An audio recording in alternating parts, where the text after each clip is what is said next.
Hey guys, it's reading time with Parker and Sawyer today, and again, special guest Trevor today. And today we're going to be reading The World According to Humphrey by Betty G. Burney. Now, if you haven't caught up yet, you can go back in our later YouTube videos and Facebook videos and watch. But today, we're on chapter 12, Peace Breaks Out. Early in the morning, Ty, D. Lee, and AJ raced downstairs and played Crazy Eights. Later, they ran outside and threw a football around the yard. The Thomases were having breakfast with Bo when the phone rang. Miss Thomas talked for a few minutes, mostly saying, that's fine. When he hung up, he told Miss Thomas, "We're going to have a visitor, but don't tell Anthony James." Ooh, a mystery. I like mysteries because they're fun to solve. Then again, I don't like mysteries because I don't like not knowing what's going on. So I waited and waited. A few hours later, the doorbell rang. The visitors turned out to be Garth Tugwell and his father. "I really appreciate this," Mr. Tugwell told the Thomases. "It was Miss Brisbane's idea. Since Garth can't have Humphrey at our house right now, she suggested that he could help AJ take care of him over. Sounds like Miss Brisbane, as if I'm trouble to take care of." But Garth had been crying because he couldn't have me, so maybe she was trying to be nice. After Miss Tugwell left, Mr. Thomas called AJ in. AJ ran into the room and particularly backed out again when he saw Garth. We have a guest," said Miss Thomas. "Shake hands, Anthony. Garth is here to help you take care of Humphrey." AJ and Garth reluctantly shook hands. "How come?" asked AJ. Garth shrugged his shoulders. "Miss Brisbane said to."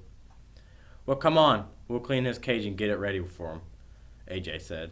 The boys didn't talk much while they cleaned the cage, but they started giggling when they cleaned up my potty corner. After they stopped giggling, they started talking and kidding around. They decided to let me out of the cage. So they took a set of old blocks from Dee Lee's room and built me a huge maze. Oh, I love mazes. When we were all tired of that game, AJ offered to teach Garth to play Crazy Eights, and then Ty and Dee Lee joined them in a game of Go Fish. Nobody mentioned the TV. Nobody shot any rubber bands. Later in that afternoon, the kids were all outside playing football. I was fast asleep until Miss Thomas came into the den with a broom and started sweeping. A minute later, Mr. Thomas entered. "What are you doing, hon?" "What does it look like?" "I'm sweeping." "You know all the snacking we do in here makes a real mess on the floor," she said. "Bo's asleep?" her husband asked. "Uh-huh." Miss Thomas walked over to his wife and took the broom away from her.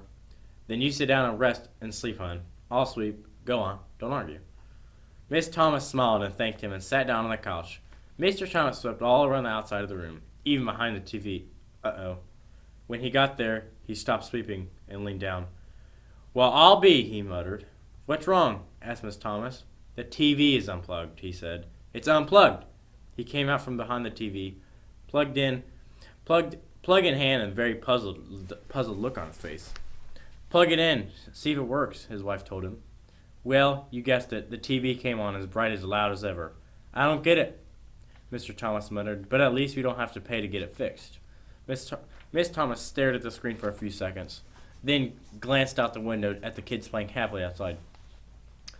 "Charlie, what do you say we keep it unplugged for a couple more days?" she asked. "We just won't tell the kids." Mr. Thomas grinned, but then he bent down and unplugged the TV. "Couldn't hurt," he said. He put down the broom and sat on the couch near his wife, and the two of them just sat there in the den, giggling like Stop Giggling Gale. Suddenly, Mr. Thomas looked over at me. "You don't mind a little peace and quiet, do you, Humphrey?" No, I squeaked, and I promptly fell asleep. Things were a lot better when AJ, Garth, and I returned to the room 26.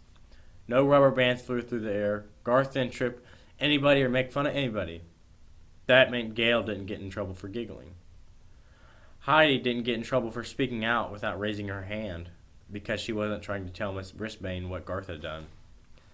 But the best change was Saya, who did raise her hand every single day. One day she raised her hand to volunteer to stay in during recess to clean the chalkboard. Miranda raised her hand too. Miss Brisbane chose both of them. "Girls, I think I can trust you to stay here or run out while I run out this report to the principal's office," Miss Brain told them. Of course she could trust them. Once the girls were alone, they began to talk. "I really like your singing," Miranda told Saya.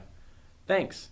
My mom and I are going to a musical version of Cinderella."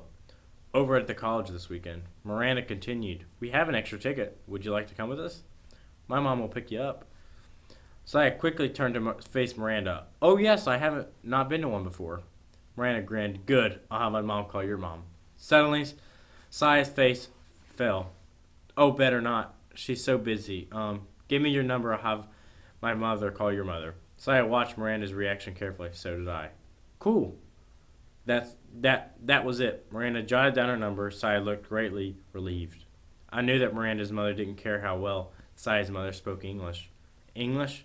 Maybe now Saya would figure out that too. Another great thing that happened that was Miss Brisbane started reading a book out loud to the class. Sometimes I doze right through these sessions, but this time she picked out a really good book. When she announced that it was about a mouse, Gail giggled. "What did she say?" Art whispered to Richie. "Pay attention, Art," Miss Brisbane said. "It's about a mouse." Several of the boys groaned. "Baby stuff," one of them muttered. "We'll see," Miss Brisbane told them. She started to read, and oh, what a tale it was. All about mice no bigger than I am who were great warriors. I was longing to put some of that armor on myself by the time she stopped reading. "Continue tomorrow," she announced as she stuck a bookmark in the place and closed the book. "Tomorrow, that woman truly has a mean streak. She's proved it again and again. I would have sneaked out of my cage at night to finish that book. But she's so mean, she stuck it in her desk drawer, the one she locked with the key. Grrr! That weekend came around quickly, though, and I went home with Richie. I'm still not quite sure how many people actually live at the Rinaldi's house because there were always so many people coming and going. Aunts, uncles, cousins, grandparents, neighbors. One meal seemed to flow right into the next, and Richie's mom was very generous on treats. I'll tell you one thing. You can never be lonely or hungry at the Rinaldi's house. On Sunday afternoon, guess who showed up? Remember Richie's uncle? That's right, Aldo Amato. This time my buddy Aldo was not lonely because he brought his girlfriend, Maria, to meet the family. She was a very nice lady who wore long hair pulled up to her head, high up on her head. She was dressed in bright red from head to toe. Red earrings, red sweater, red skirt, red shoes.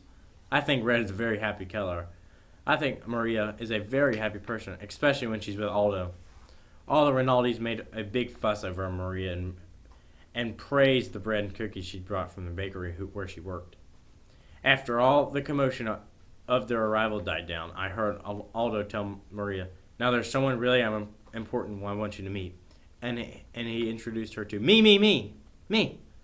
Believe it or not, Humphrey's one of my best friends, he told her, and he was the first friend I told you about.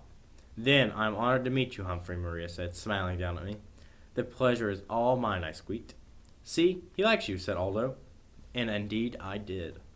The world seemed like a pretty nice place for a handsome young hamster like me, I can tell you. I was sitting on top of the world when I returned to room 26 on Monday, but I just about toppled off when Miss Brisbane made an alarming announcement. "Class, as you know, this will be a short week due to Thanksgiving," she said. "And that means Humphrey will need to go home for 4 days instead of 2. Now, who wants to volunteer?" You won't believe what I'm going to say. Not one hand went up. I actually fell off my wheel. Miss Brisbane was surprised too. "No one?" she asked. "Heidi, didn't you want to take Humphrey home?" "Oh yes, but we're going to Grandma's house for Thanksgiving," she exclaimed. "Art, didn't you ask Humphrey last week?" Miss Brisbane asked. "Yes, but we're having all my relatives over for Thanksgiving, and Mom said it wouldn't be a good time," Art explained. And so it went. Every single classmate had big plans for Thanksgiving. Plans that didn't include having an extra hamster around. I was worried. I didn't want to spend 4 days alone in room 26. I was worried all day Monday. I was worried all day Tuesday. I was even more worried all day Wednesday. At the end of the day, Principal Morales stood by to give Miss Brisbane an envelope. I think it was her paycheck because she was especially glad to see him. "I have a huge favor to ask," she said. "Sure, Sue. What is it?" asked Principal Morales. He wore a tie with little turkeys all over it. "Could you possibly take Humphrey for the weekend?" I had my paws crossed that he'd say yes, but Principal Morales didn't even smile. "Oh, Sue, I'd love to, but we're going out of town for the holiday," he told her. "Another time, I'd love to. Another time wouldn't matter. I need a place to go now." After the principal left, Miss Brain sighed and began gathering up all her papers. Then she turned to me. "Well, Humphrey, it looks like you're going home with me for Thanksgiving," she said grimly. My fate was sealed. I was going home of the woman who had once vowed to get rid of me for 4 days whole, and frankly, I was worried I'd never even come back. Well, that was the end of chapter 12. Next will be chapter 13, and thanks for watching, and if you need to watch any other ones, go back and watch our YouTube. Have a great day.